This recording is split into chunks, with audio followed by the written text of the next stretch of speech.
a distinct pleasure to welcome Kathleen O'Toole, who Ben gave you some sense of her remarkable accomplishments, but let me just take you through them in a little more detail. She started out as a cop in the city of Boston when that was not, shall we say, a common occupation for a good Irish Catholic young woman. She moved on to be the head of the state police, to be the secretary of law enforcement and safety for the state of Massachusetts. She served as our alumni secretary. I had the great pleasure of getting to know her, not really when she was alumni secretary, but when she served on the Patent Commission for Policing for Northern Ireland, a remarkable tale that I won't get us into quite yet. Since then, she's been a consultant on a whole variety of public questions. She was the chair of a committee that took on the problems of the fire department in the city of Boston. And of course, right now, she serves as our great police commissioner. So we're really thrilled to have Kathy here.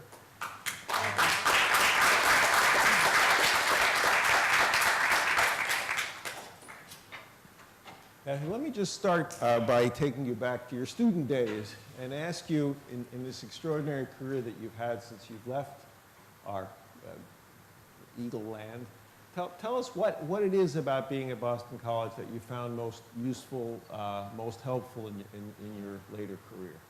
I loved my experience here at Boston College. I had a great time, and I truly believe that the Jesuit values, the commitment to service to others, really made an impression on me. I think that, coupled with my own family experience, my dad was a school teacher who loved going to work every day. My uncle was a missionary priest who absolutely enjoyed every minute of his career. And so we learned in my family at an early age, and then it was reinforced at Boston College, that service to others is something that's very important and also very rewarding. Well, I can't say that it was something I ever intended to do. In fact, when I was a youngster, policing wasn't even an option available to women. It wasn't until I was a senior here at Boston College that the Boston Police Department hired its first female patrol officers. So I remember watching that with interest, thinking it was a unique development, and little did I know that a few years later I'd accept a job with the Boston Police Department. After graduating from BC in 1976, I had to go out and work for a living to pay my student loans off. But I started back to law school at night. And when in law school in 1979, I was offered a job with the Boston Police Department and actually took the job on a dare. Friends of mine in school and family members thought it would be a unique opportunity to see the law from a different perspective. So I thought I'd stay with it for a year or two, and here I am 26 years later. That happened to me at BC. I thought I'd stay here for a year or two. Here I am 31 years later. I reminded Dr. Landy, Professor Landy, that he was a faculty member here when I was still a student. So. Yes, I was thrilled by this. You must have been a very young faculty member. I was still in grade school at the time.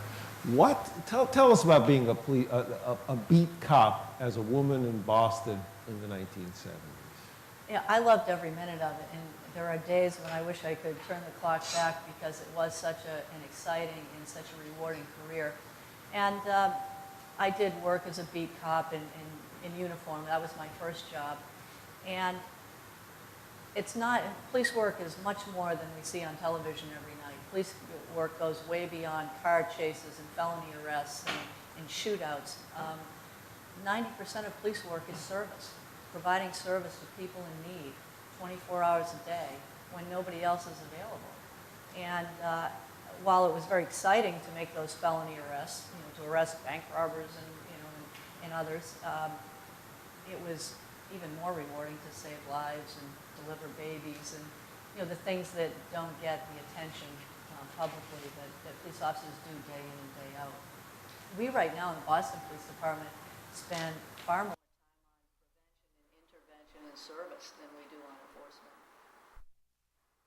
enforcement. What did you learn as a junior officer that you found most useful in your later career, managing police departments, serving as a cabinet secretary, presiding over large police organizations? Well, I learned how important it is to solve problems. I think in particular about the changes that have occurred in policing certain types of crimes and responding to certain types of calls. When I was a young police officer, we were trained in a military type environment. Mhm. And we were trained as the street soldiers to go out and fight the war on crime. And then I arrived out in the field and realized that it wasn't all about robberies and murders, and that quality of life issues were the things that people were most concerned about. And a good example, we were only given a very small amount of training, I think maybe an hour of training in the issue of domestic violence when I was in the police academy back in the late 70s. And then went out into the field and responded to domestic violence calls several times a week, not well equipped to deal with those situations, not well prepared to deal with those situations. And now it's very different, of course. In fact, I just created a family justice division within the Boston Police Department, and with the help of Mayor Menino and District Attorney Conley, we're opening a family justice center. So it's a different world today in policing than it was 25, 26 years ago. We were trained to be the foot soldiers to go out and fight the war on crime, and it was really the police versus the community. And now we have wholeheartedly embraced community policing, and we recognize that the police can't do it alone, that it's shared responsibility, and that working with the community, we need to define our priorities and develop solutions to problems, rather than responding to the same domestic violence call night after night after night. We need to help people to find solutions to their problems. I was going to ask you this later, but since you raised the term community policing, why don't you really explain what that means? Well, some people think community policing is having a beat cop on every corner, and unfortunately, we don't have the resources to do that. But community policing is really breaking down those traditional barriers that existed between the police and the community, working closely with people who live and work in our neighborhoods to define the problems and to develop solutions for those problems. And I think most people realize that our resources are limited. We have finite resources, so we have to prioritize as well. But we have 11 police districts in Boston, very different jurisdictions from one district to another. And each police district has unique issues. And we work with the community members in those districts and again, share responsibility. Boston was one of the first police departments in this country to wholeheartedly embrace community policing, to work with community leaders on solutions to quality of life issues and crime. And I think we've made extraordinary progress. There's still lots of room for improvement, but we're trying to further develop strong community partnerships. What would be your favorite example of a community policing sort of innovation or new approach that you particularly like to tell us about? I have to give credit where credit is due, and we have some extraordinary community leaders out there that have worked closely with us. As an example, we rely very heavily on the faith-based community in Boston to help us out, and we have a program that received the International Association of Chiefs of Police top community policing award last year, and it's called Operation Homefront. And we work closely with the school department. We work with other social service agencies and other law enforcement agencies, and we identify kids who are in school but who are demonstrating tendencies to go astray. And we actually develop an intervention strategy. And the police, along with a member of the faith-based community, social services folks, we go into the house, we meet with the student, we meet with the parents or the guardians, and we say, look, obviously something's happening here. We want to keep this kid on track before he or she ends up in a more serious situation. How can we intervene? How can we prevent a tragedy from happening? The Boston Police Department right now actually participates in 108 programs throughout the city for youth, because we understand that prevention and intervention are so important, and if we can keep these kids on track, We won't save them all, but it's very different from when I first became a police officer and we strictly responded to 911 calls after a tragedy had already occurred. Now, you haven't talked about what it was like to be a woman on the beat, but I wish you would. Well, I have to say that I've had a very positive experience. I know other women who haven't had as positive an experience, but the Boston Police Department has always been very fair to me. I think we work in a business where our lives depend on each other. And one has to establish credibility very early on in his or her career. And that's not done sitting behind a desk as police commissioner and making management decisions. It's done out in the field where our lives do depend on each other. So I've been very fortunate. I haven't encountered any serious situations of bias. And obviously, I guess any obstacles that were there are not insurmountable. I've been blessed. I've been blessed with great mentors as well. People like Bill Bratton, who now serves as the police chief in Los Angeles. He was the commissioner in New York for a while. And at a very early age, he appointed me as his deputy in the Metropolitan Police Department here in Boston. And Bill Bratton made it very clear from a leadership perspective that prejudice, any type of prejudice or inappropriate behavior would not be tolerated. I try to send out that same message in my environment too. Police departments need to represent the communities we serve, whether that's in Belfast, Northern Ireland, or in Boston. And we've tried to diversify, not only in terms of race, but gender as well. Okay, I'm going to have to skip over some extraordinary parts of your career to get to this big leap from being a police line officer to actually becoming a cabinet secretary. And I think people perhaps know even less about what a cabinet secretary does than they do what a policeman does. So could you talk just about being a cabinet secretary, how it came to be, and what you actually had to do?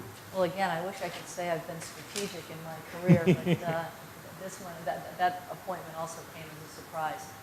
I was working as a lieutenant colonel in the state police operation when Governor Weld called me into his office one day, and I had no idea why I was being called into the governor's office. It was a bit intimidating. I knew Bill Weld when he was the U.S. attorney in Boston. I didn't know him well, but we worked closely with him on a few cases. And several years later, I was called into his office, and he offered me the position of Secretary of Public Safety. And I was a bit taken aback by it because I really never became involved in partisan politics. While I was a political science major here at Boston College and really appreciate government, and I've loved my career in government, I never really got involved in partisan politics. So I said to Well, gee, I thought these jobs were reserved for the political types, the people who held signs and worked the polls. And he said, now I have enough of those people around.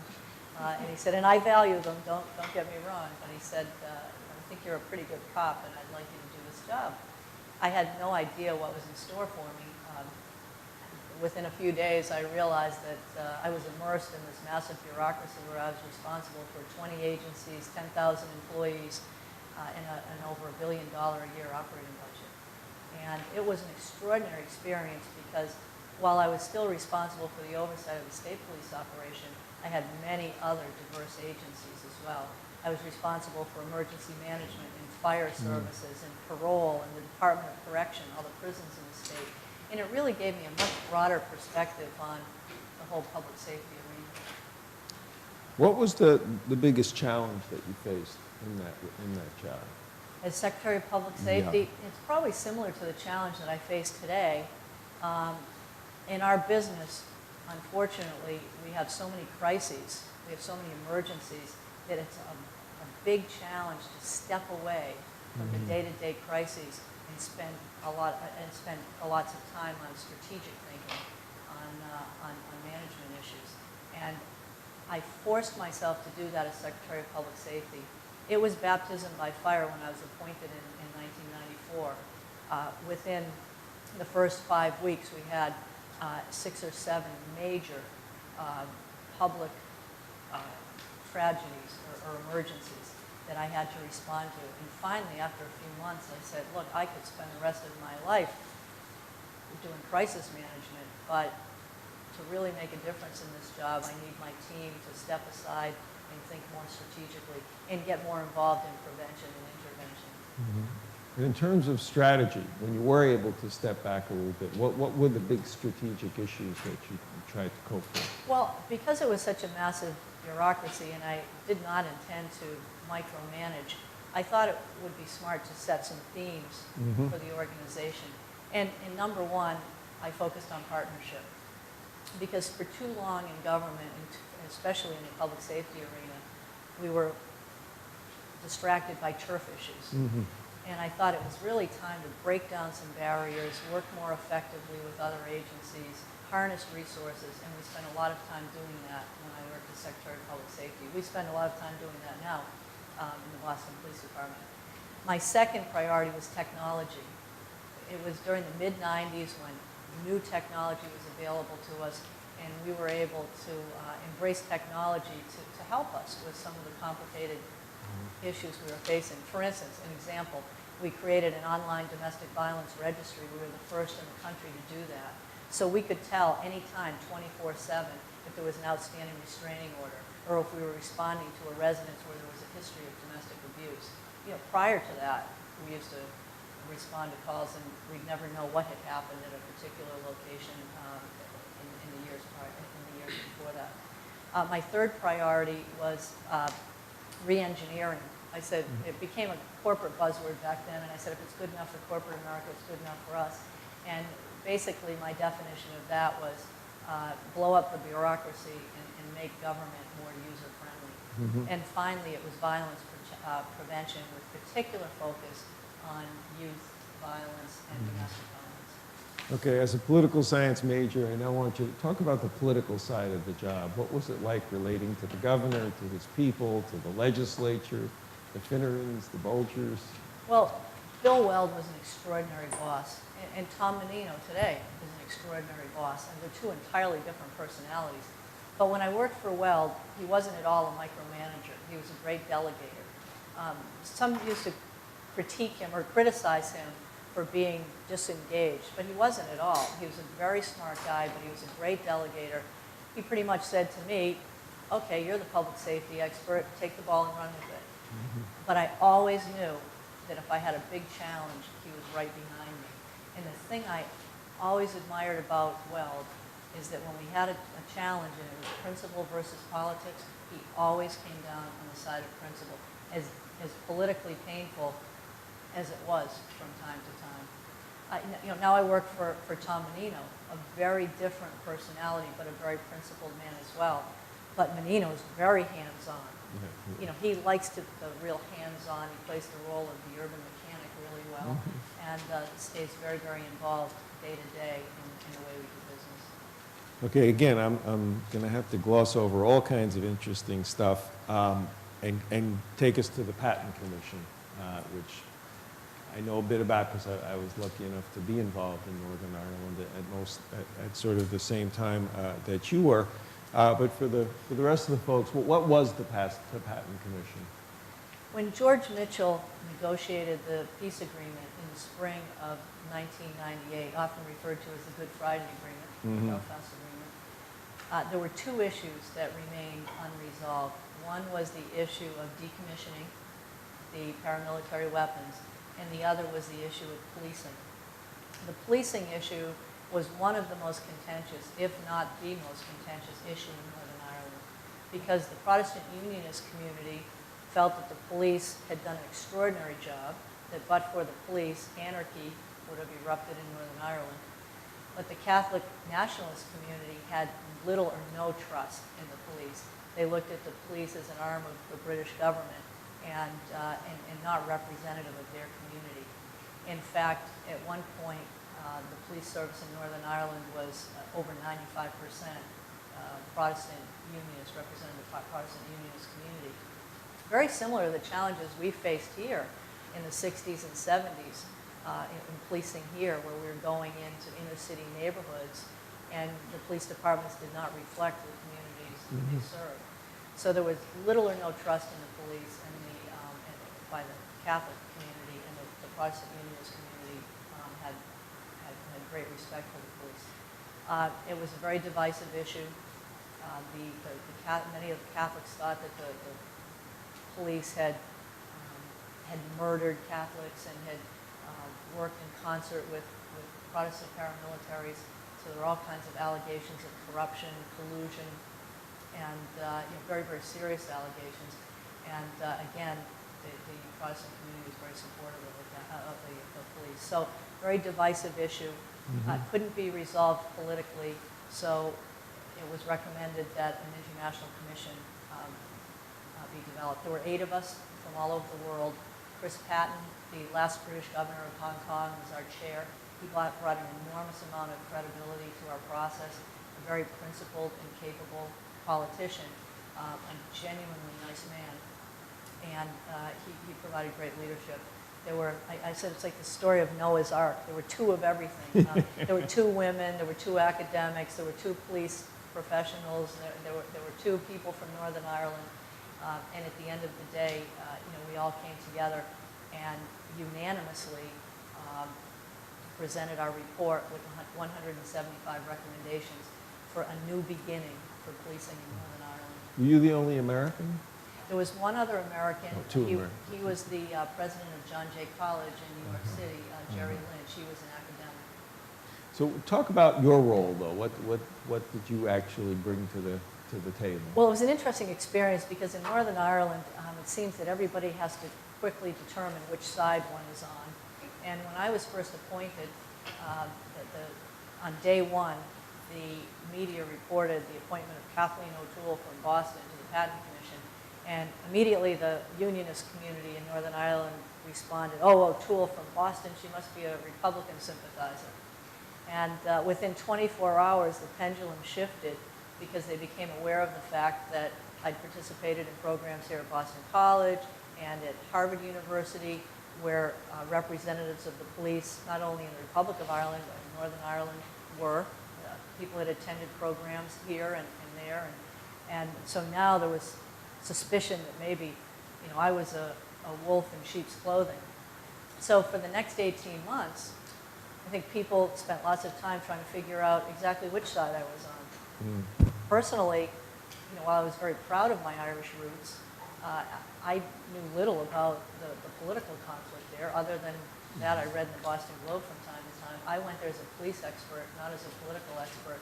But in retrospect, I think that worked to my advantage, because while several other commissioners could be easily placed, conveniently placed in one camp or the other, I was able to spend time talking to people with strong Republican perspectives, even ex-prisoners and paramilitaries, and also within hours after that, spend time riding around with the police on patrols. So whether people were curious about which side I really was on, or wanted to influence my opinion, I think I was in a unique position because I was able to move in lots of different circles and get a balanced perspective on the issues. What did you learn that was particularly important? Well, I heard the statement time and time again that nobody had the monopoly on grief in Northern Ireland, and that was the truth. We had public meetings, and that was really a first in Northern Ireland. Our group felt very strongly that we needed to go out and listen to the ordinary people there and listen to their input. Of course, I've been accustomed to community meetings here all the time, but in Northern Ireland, that was not a way of life prior to this experience. We went out and met privately with people who didn't feel comfortable coming into the public forum, and it was incredible. It was so moving to hear their stories. I think of one day in particular when I met with a group of women, the Devaney sisters, and their father was often referred to, Sam Devaney, as the first casualty of the Troubles. I believe he died in 1969 when the police entered their home for some purpose, whether to conduct a search or question Sam Devaney, and his children were there, including 5 daughters. And the eldest was my age at the time. She was only 15. And I don't know exactly what transpired, but he was beaten severely. The daughter who tried to intervene was beaten, and he later died of his injuries a few weeks later. And these girls all witnessed at a very young age that experience and carried that with them throughout their adult lives and told us that this was the first time that they were sharing their story because they thought this was an important turning point in the process in Northern Ireland. Within hours after that, I met with an RUC widow, a widow of a police officer, and she was there with her young son who was probably in his early 20s. And she told the story of her husband's death and how he was blown up in a bomb attack when her son was just an infant, and how she tried to keep the memory of his father alive for many years by bringing her son to his gravesite every Sunday, even though there had been nothing to bury. And I was so moved. These were just two examples of hundreds of similar stories told by people representing two entirely different perspectives. But it struck me that, that statement's true. Nobody had the monopoly on grief in Northern Ireland. And I talked to lots and lots of people who I'm sure were suffering from serious post-traumatic stress.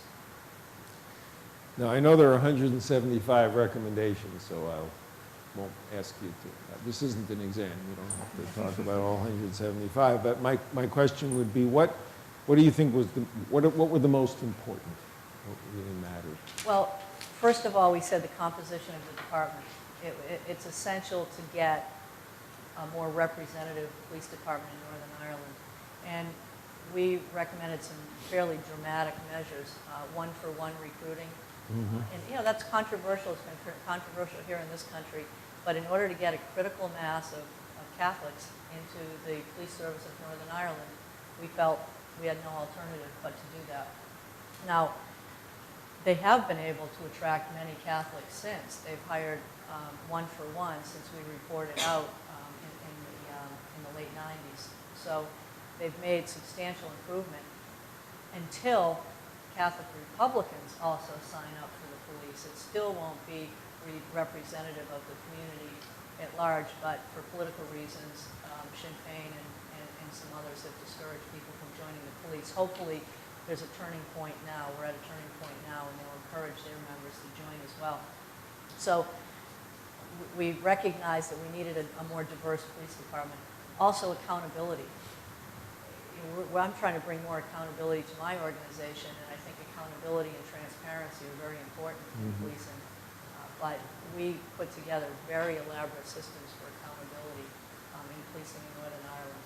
And also, we recommended community policing and problem solving and prevention and intervention. Essentially, the police department there had been more of a military type force for many years, facing very different challenges than we face here in a relatively peaceful environment. So, they had to somewhat normalize the police to now police in a peaceful environment. I recognize that your major role was to sort of bring U.S. expertise to this process, but as you serve now as police commissioner back here, were there things you learned in Northern Ireland that you found helpful? No question about it, and I hope that I can incorporate some of those suggestions that we developed into my work here in Boston. We traveled all over the world looking for best practices. We also learned from people's mistakes. I was able to apply something that helped us immensely during the Democratic National Convention last year here in Boston. In Northern Ireland, as you recall, they had many very violent political demonstrations, and the police there have gone to an entirely different system of policing. It's like a tiered approach to public order response. So rather than having police there on day one in their riot helmets and in their sticks, a softer approach. The police in Northern Ireland decided to have their police there in ordinary uniforms, a much less confrontational approach. Of course, they had their equipment close by in case things erupted. They could respond effectively. So when we were planning for the DNC, rather than having the police out there in riot gear on day one, anticipating the worst case scenario, we decided to go to a tiered approach. There were people across this country who predicted we'd have 1,500 to 2,000 arrests during the Democratic National Convention, and at the end of the week we had 6. a total of 6 arrests. And I think that's because we tried to use a softer approach, a less confrontational approach. And rather than sending riot police in, we sent police on mountain bikes. If we had a demonstration that became unruly or blocked streets, we sent a few dozen police officers in on mountain bikes. Even some of the anarchists remarked that they liked that. It wasn't as confrontational. And it was only on the last day of the Democratic National Convention that we had to bring in a fully equipped public order platoon because demonstrators attempted to break through the fence lines of the Fleet Center. They came in, they made 4 arrests, they calmed the situation, and as quickly as they came in, we marched them out and we put the police officers in ordinary use. So that's one example of one very real example of something I learned in Northern Ireland that I was able to apply here. I'm also trying to apply a lot of lessons learned in terms of transparency and accountability. In the aftermath of the tragedy that happened at Fenway Park last year, I appointed an independent commission to come in and oversee our investigation of that tragedy. And it was unprecedented in the history of our department. But I think while we learned that mistakes were made, we've learned from those mistakes, and I think the public feels that we were open and transparent in the process. Okay, well, let's talk about... Are my answers too long-winded? No, your answers are delightful, and any police commissioner who gets complimented by anarchists has to be doing something right. Let's talk about the challenges of the job, though. You've been police commissioner now for a pretty goodly period of time. What's hardest about this job? Well, it's a grueling job. I won't lie. I love every minute of it. I definitely thrive on it. It's probably not the healthiest job in the world, but it's an enormous commitment. It's 24/7. Fortunately, I have a very supportive family. I have a daughter who graduated from Boston College this year and is now up in Ireland getting her master's degree. My husband was a retired Boston police officer, so he understands the challenges associated with the job. So personally, it's a grueling job, but I just feel so fortunate to have this opportunity. I feel blessed to have this opportunity. To return to the department where I started my career has been such a great privilege. I'd say the challenges right now are mostly around youth violence in the city. It really troubles me that some of these young people can't find other ways to resolve their differences, that they resort to violence so readily. And we've worked a lot in Boston on the prevention and intervention strategies, but right now, in terms of demographics, we have a youth population that's growing at a dramatic rate, coupled with the fact that several offenders who went away to prison for lengthy terms in the mid to late 90s are now returning to the community. So this growing juvenile population that we have to service, coupled with re-entry of several offenders into the community, has presented big challenges.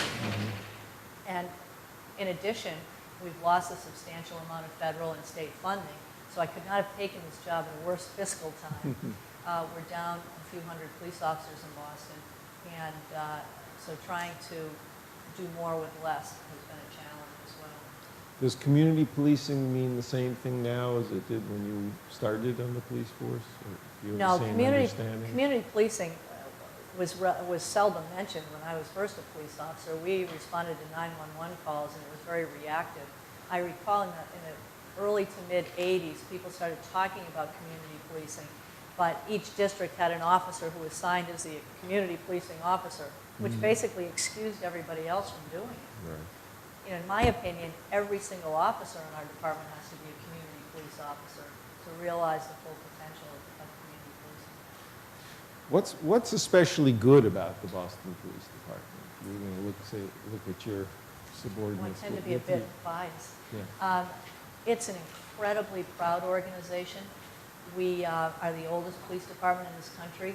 We celebrated our 150th anniversary last year. There's a lot of great camaraderie. And every profession, every occupation has its bad apples. And, from time to time, I have to discipline people who have seriously violated our rules and regulations. but the vast majority, 99% of our officers are good, decent people who are truly committed to helping others. Okay, now I want to ask the flip side. What would you find most to criticize about the Boston Police Department?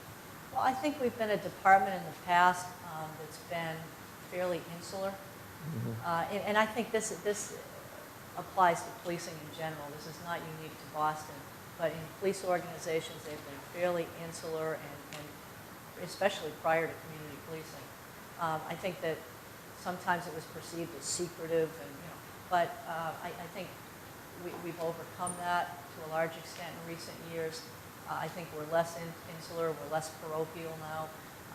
Boston has been held out there as the model for community policing nationally and internationally. And with that comes advantages and disadvantages. I mean, it's great that we've done so many innovative things, but we can't rest on our laurels. And I think sometimes we tend to do that. We need to now look at the next generation of community policing. We need to build on some of these successful programs we've had, but to come up with new, creative, innovative ideas. Along those lines, what about recruiting?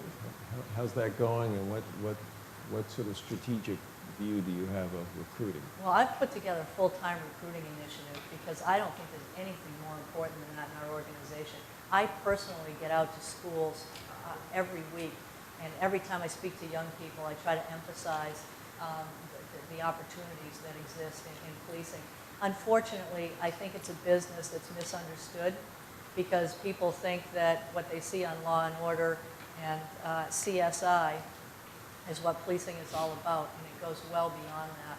So I try to get the word out. We have a diverse recruiting staff that can go out into their communities and help us. We need to attract people with very different backgrounds that represent different cultures, that speak different languages. And Boston is a wonderful city, a wonderfully diverse city, and we need a police department that reflects that. So we're putting a lot of time and effort into that, and I hope that our efforts will pay off. Could you speak a bit about the special difficulties and perhaps advantages of being a female police commissioner? Well, it's interesting. Just about the time that I was appointed in February of 2004, 3 other women were appointed within a short period of time to major city police departments in the country. So now San Francisco, Milwaukee, Detroit, and Boston all have female police chiefs. People wonder if it's coincidental. I don't think so. We all started in the business in the 1970s, and in the natural progression of things, came up through the ranks, took promotional exams, were provided opportunities, and I think it's just naturally evolved that now women are in the senior ranks of policing. I think that it's been interesting. I think there's been a lot of curiosity around my appointment. Unfortunately, I think I get more media exposure than some of my predecessors, not by choice. I really have no desire to be a celebrity or a politician, but because it is a very visible job, I've had to spend lots of time in the public arena. So personally, that's a disadvantage because I love going out to community meetings and all of that, but by nature, I like being kind of a private person. So that's one of the disadvantages, I think, around being a woman and the curiosity that has followed my appointment. But, I think, and I'll say this humbly, if I can be a role model to young women and to young men, that's humbling to me, but it's also, I think, an important responsibility. I think we all have a responsibility to try our best to be good role models to the next generation. Great.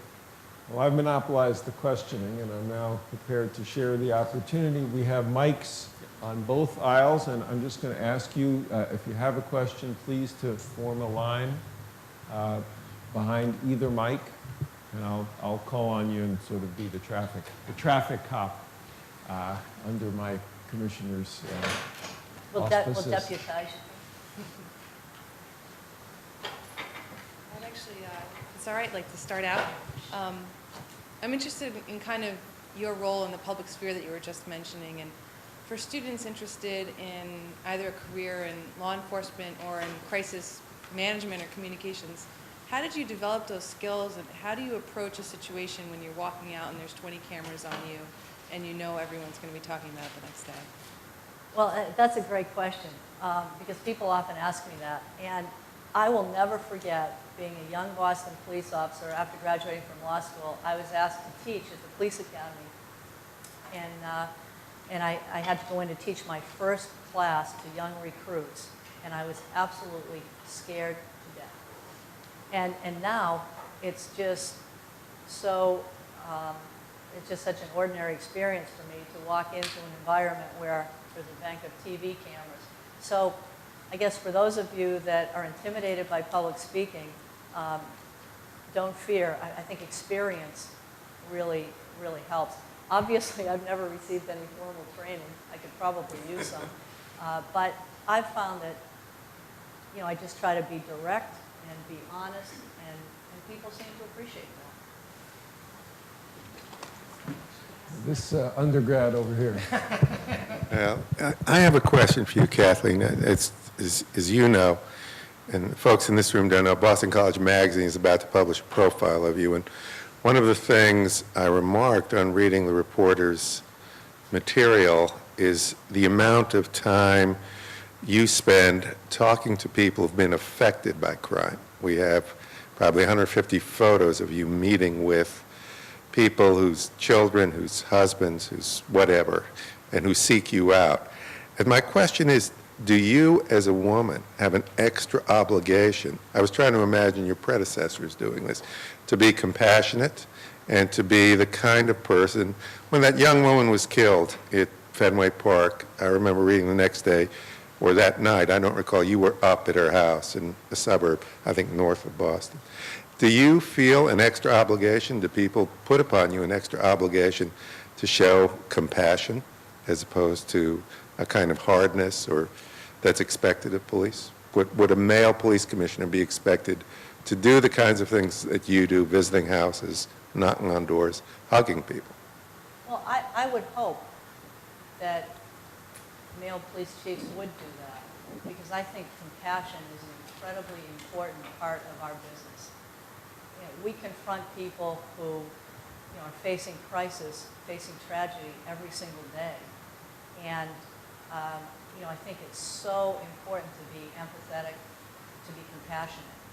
And I know how much people have really appreciated that. Now, I also know that policing is a very, very difficult job, that it's grueling, that it's stressful. And I've seen people who have physically and psychologically paid the price for that. I've seen people who've become callous, at least externally, and that's unfortunate. I feel blessed. I hope that that hasn't happened to me at this point in my career. But I always have tried to put myself in the shoes of the person that I'm dealing with. And, you know, whether male or female, I think that's really important for a police officer to do. I spend lots of time at police academy classes. I have in the past, and I'll continue to do so, encouraging young police officers to treat people as they'd want to be treated, or as they'd want their family members to be treated. And in the aftermath of the tragedy of Fenway Park, I had many people, not only locally, but nationally, who came to me and said, wow, that was incredible. You stood up on day one and accepted responsibility on behalf of the department. And then you went to visit that woman's family, that young woman's family. Well, I didn't think that was anything, you know, exceptionally unusual. It was just the right thing to do. So, you know, unfortunately, I think we work in an environment now that, you know, it's such a litigious society, and I'm a lawyer too, a trained lawyer. You know, on day one, when I stood up and accepted responsibility and went and apologized to this young woman's family, you know, probably the lawyers were, you know, were horrified. But, you know, even the lawyers after that said, you know, that was just the right thing to do. So I don't know whether gender has anything to do with that, but I know a lot of male police chiefs and police officers, male officers who work in Boston, who are incredibly compassionate people. And, you know, I don't always do the right thing, but, you know, I would hope that you know, if I can set an example through some of that, yeah, at the end of the day, I have to be able to look myself in the mirror. You know, I'm never going to please all of the media out there, or all the Monday morning quarterbacks, but you know, I'd say the same thing to my officers. As long as they can look themselves in the mirror and say that they treated people as they'd want to be treated in a similar situation, that's important. Hi, I'm from Northern Ireland. I grew up in County Fermanagh, and I'm over here 10 years, and I'd like to thank you for all your work you did over with the Patent Commission. I just wanted to know, from your experience over there and looking at policing in a civil unrest situation with political violence, if you brought back some new insights into how, in the aftermath of 9/11, how civil police work should be conducted, because there's a difficult line between doing your civil police work and then infringing on civil liberties, which is one of the big criticisms of the police force in Northern Ireland, even though it was politically driven. Where are you from in Northern Ireland? County Fermanagh, Enniskillen. Oh, it's beautiful there. Again, you know, I feel blessed that I had that experience, because I will never again take for granted the relative peace and prosperity that we have here in the United States. I can't even imagine what it was like to live there for decades during the Troubles. And, you know, again, it was a privilege just to be a small part of that. You're absolutely right. Policing today, especially here in the U.S., is much more challenging post 9/11. You know, we had just gone through this big paradigm shift where we went from the reactive, not answering 911 calls, you know, paramilitary model of policing that existed here in the 70s and early 80s. We made the shift through the 80s and 90s into community policing, and then suddenly we were confronted with this new enormous challenge of homeland security. And I'll be honest with you, I don't think we have it right yet in this country. And we really need to strike a balance between civil liberties and homeland security. I've said that we're not going to develop a separate homeland security strategy on a parallel track.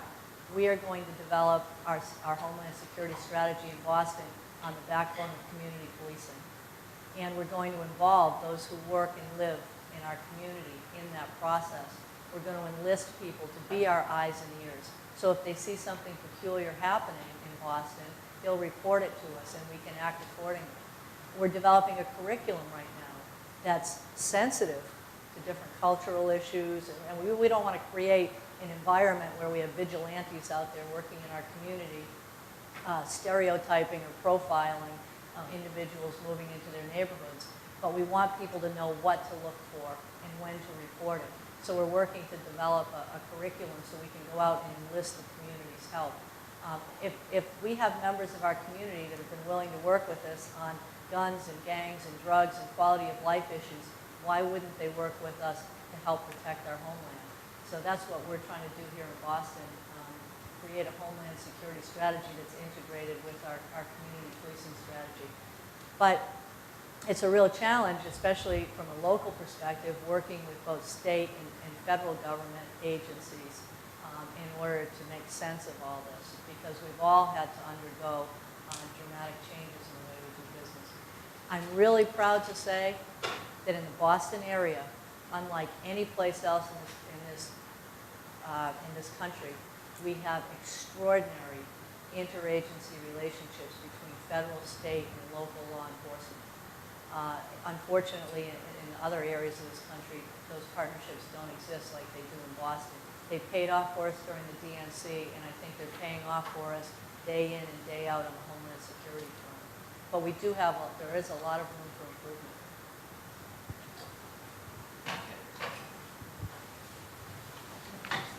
Oh, I'm just curious. We're gonna have- And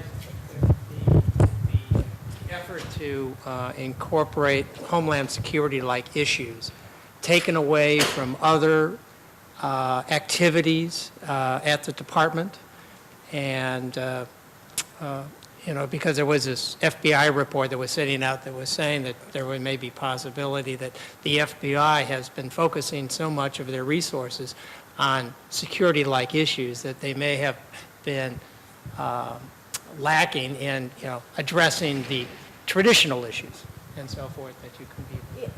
In Boston, yeah, I said when I was appointed in 2004 that we have the DNC, we have to worry about homeland security issues.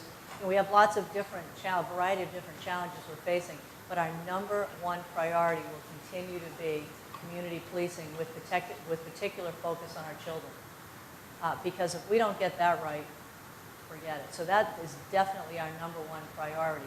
But, we do have access now to some significant federal funding to work with our federal and state partners in order to get our homeland security strategy in line. Again, some police departments elsewhere in this country, some major cities are developing new units that are solely responsible for homeland security. I'm saying just like years ago, we had community police officers and kind of excused everybody else from doing community policing. I want to integrate homeland security into everything we do. It will not be an intelligence czar in Washington, D.C. who recognizes something peculiar happening in Boston. It will be somebody working or living in our neighborhoods. So, I think as long as we are focused on our primary mission of community policing, that too will enhance our homeland security. Because if we keep strong links, strong lines of communication with those we're serving, then inevitably we'll not only find out about regular criminal activity, but we'll also find out about potential terror threats. I definitely commend the comments that you've made on focusing on youth violence. I lived in Baltimore City for a couple years and was just astounded by the murders that took place in that city. Now back in Boston, I work at Hyde Park High School, and I've actually had, in only 4 weeks being there, I've had 3 students come in to talk about violence and how that's affected them, whether it's been a boyfriend killed or a cousin. So I'm currently doing research for a paper about Boston's prevention and intervention strategies. And I know that post 9/11, certain programs like the summer jobs and the Boston Housing Authority have suffered cuts. And I was wondering if you could comment on that. No question about it. The city of Boston has lost tens of millions of dollars in federal and state funding. I mean, we're all facing dramatic budget cuts. In fact, Boston's no different than New York and other major cities. I understand in New York, they're down thousands of police officers in this post-9/11 world, which is somewhat ironic. One would think they'd have more police now rather than less. But, we've all faced significant funding cuts, so we've had to determine which programs are our priorities, which ones are really working. When I first became police commissioner, I was told that we had well over 200 programs for youth in the city of Boston. We had to take a close look at that and determine which ones were really working and which ones were just kind of feel-good programs that really weren't having tangible results. So, tough budget times, I tend to be the eternal optimist. I like to look at the glass as being half full. It really forces us to look at the way we do business and prioritize those programs that really have good tangible results. Thanks for doing your work in the schools. I can't imagine anything more important than that. We work very closely with the school department. We actually have a whole unit that's assigned a school policing unit. And when I say policing, they do a lot more prevention and intervention work, really trying to single out those kids that need help. In fact, this summer, prior to the beginning of the summer, we anticipated a long, hot summer because of again, some of the trends that I mentioned earlier. We went out and working with the school department and some of the social services people, we identified 1,000 kids in the city that we thought would be most at risk to either be victims of crime or perpetrators of crime this past summer. And prior to the end of school, we actually got into over 800 homes and sat with again, almost like this Operation Homefront program I talked about earlier, sat with parents and guardians and said, look, how do we keep this kid out of harm's way this summer? Now, again, I can't save them all, but I have to believe that many of them, have been saved as a result of that. Last year, Boston had 64 homicides, and people were outraged. I think that's great, that people are outraged. One homicide is one too many. Boston still has an incredibly low homicide rate compared to Baltimore and other cities of comparable size. I mean, ours is remarkably lower than most. But I think it's good that here the community has, a very low tolerance to crime and violence. But there are some neighborhoods in the city that are facing huge challenges. And, I really encourage people to get out there. If you have any extra time, take an interest in some of these kids, get them involved, or participate in programs where you can be mentors, be tutors. Each kid that we save, it really does make a difference.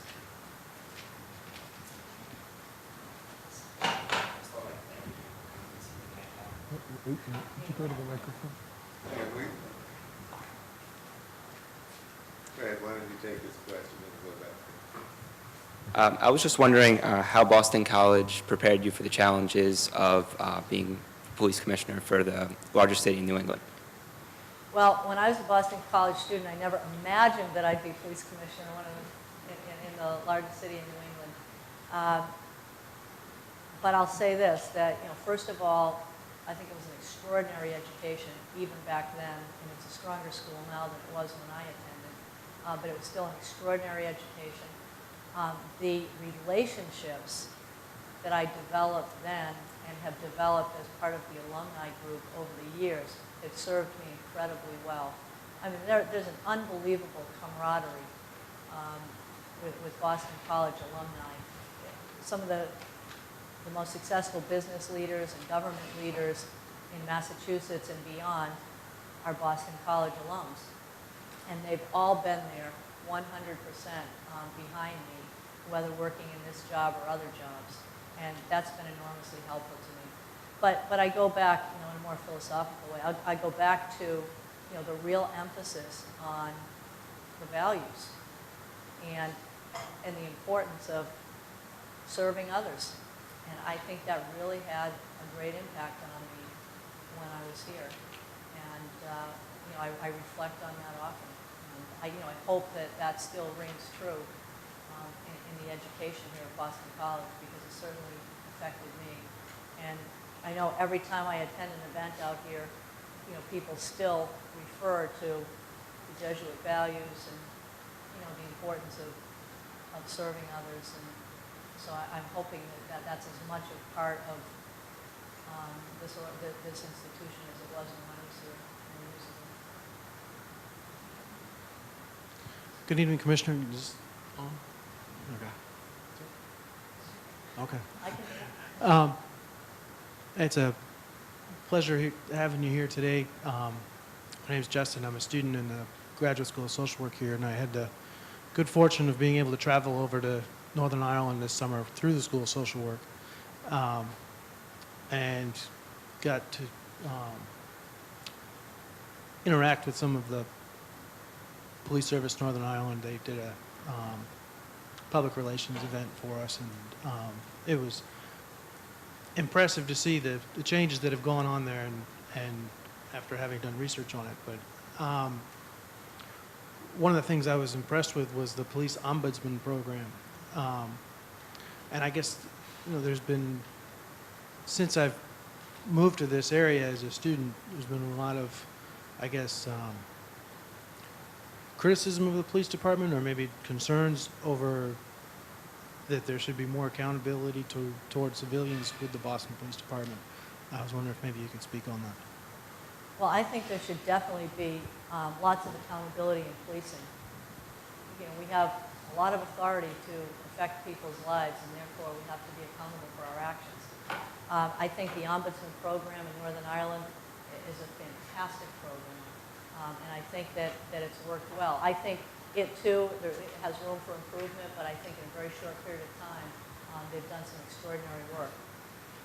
In the aftermath of the tragedy we had at Fenway Park, as I mentioned, for the first time in the history of our organization, I called upon an independent group of national experts to come in and oversee and scrutinize our investigation. And I think that was a very interesting experience for our organization. You know, there were some that were somewhat hesitant about that, but I have to give credit to the police officers that in every case, all of the police officers, whether they were directly involved or they were witnesses or they weren't directly involved, all of them were very forthcoming in the investigative process. You know, none of them invoked privileges or refused to talk. All of them were extremely forthcoming, and I think that led, you know, to a very open and successful investigation. We've learned from our mistakes because people were willing to come forward and contribute to the process. Right now, I have an academic at the Institute of Race and Justice at Northeastern University doing a national benchmarking study to determine what we should put in place for police review, for civilian review or civilian appeal.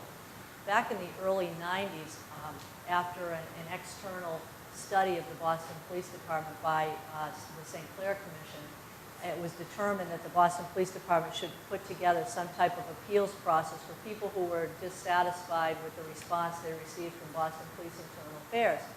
So a group was established, they were put in place, and apparently, you know, it worked for a few years, but because they didn't receive a lot of complaints, the group kind of went by the wayside. So I was only in the job for about a month when my legal counsel came to me and said, we have an issue. And I said, what's that? And she said, we have 3 cases ready to go to the Civilian Appeals Board. And I said, great, send them along. And she said, well, there's one problem. I said, what's that? She said, there is no Civilian Appeals Board. It no longer exists. And I said, okay, I have 2 options. I can either appoint some people quickly to the old Civilian Appeals Board, you know, embrace that model that existed but unfortunately didn't work well, or we can start from scratch, we can benchmark, we can determine what the best practices are and incorporate something like that into the Boston Police Department. And that's what we're attempting to do now. The biggest debate, and there are strong positions and credible arguments on both sides of this, is whether this civilian appeals process or board should have independent investigative and subpoena power. Now, the mayor and I have both said that at this point, we do not believe that's necessary. I mean, first of all, we want this process to be fair. We don't want to alienate the police in the process. We want to strike a balance between the police and the community and have a credible process that people can really trust and believe in. Now, I've made the point that Don Stern, in his commission, investigating the death of Victoria Snellgrove, didn't need subpoena power because we just opened everything. We were completely open and transparent and gave them access to every shred of information that was available. Some people have said, well, what if you're not police commissioner anymore? Well, our challenge now is to put together a system that institutionalizes that openness, that transparency, and that commitment to accountability. And so my hope is that, you know, within the next month or so, we'll decide on a model that works for Boston, that the community can have confidence in, and that the police feel is fair. Last question?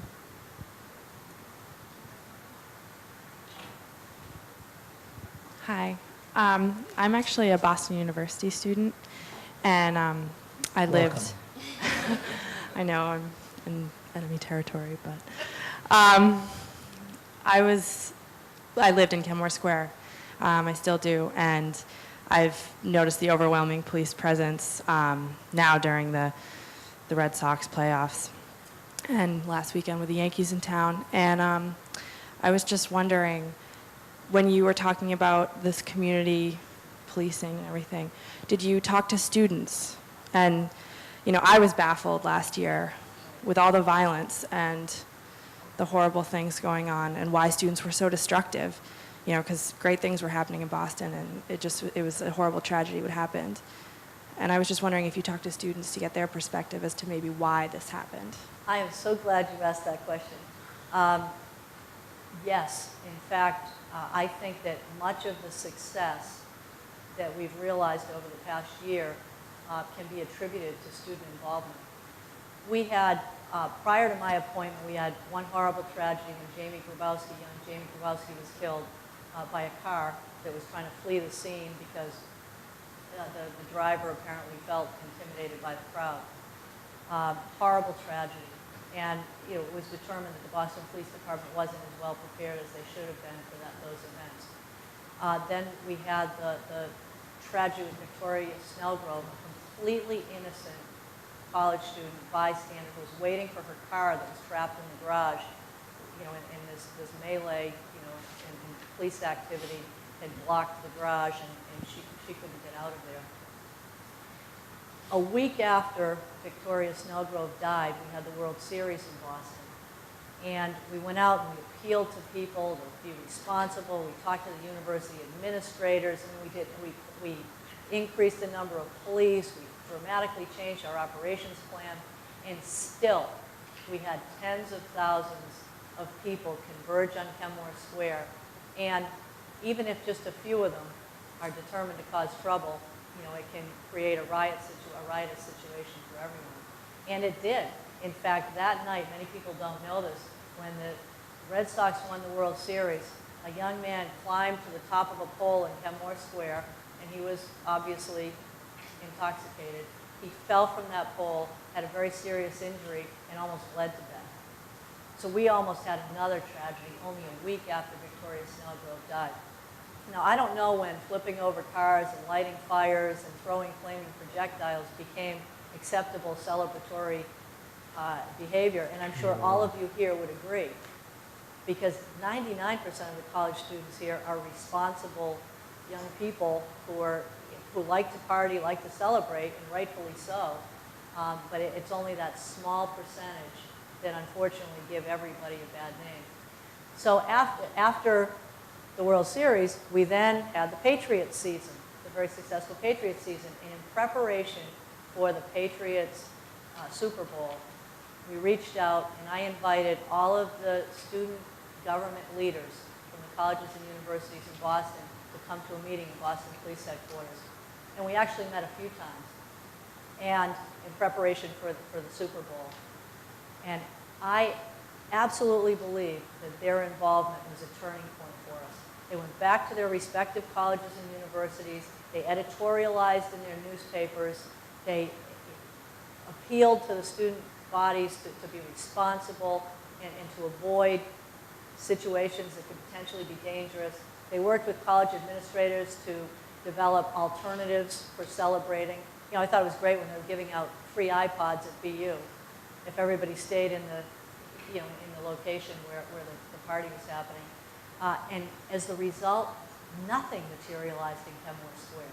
Kenmore Square looked like a ghost town following the Super Bowl. So I'm hoping that we've all learned, that the police have learned, that the community has learned, that the students have learned, that we all share the responsibility here. We've all learned from our mistakes, and I hope we've reached a turning point. 2 weeks ago, I again invited the student leaders into Boston Police Headquarters. Not because we realized that the Red Sox would be in the playoffs at the time, but because we thought it was really important to maintain a strong line of communication with the students. Half of the student government leaders were kids that we met with last year. The other half were new faces, and it was an opportunity for us to say to them, look, you are a very important, vibrant part of our community in Boston, and we care about you, and we care about your safety. How can we work with you to make sure that you're safe and that our neighborhoods are protected? And I have to tell you, I was so impressed with the student government leaders last year and this year that I'm confident that their involvement will really serve us well going forward. Sorry for that long-winded answer, but I think it's really important. Well, let me just say, Kathleen, that as the resident representative of the Political Science Department, we trained you well. You've been an extraordinary force in local, state, and international matters, and you're an inspiration to us all. Thank you so much.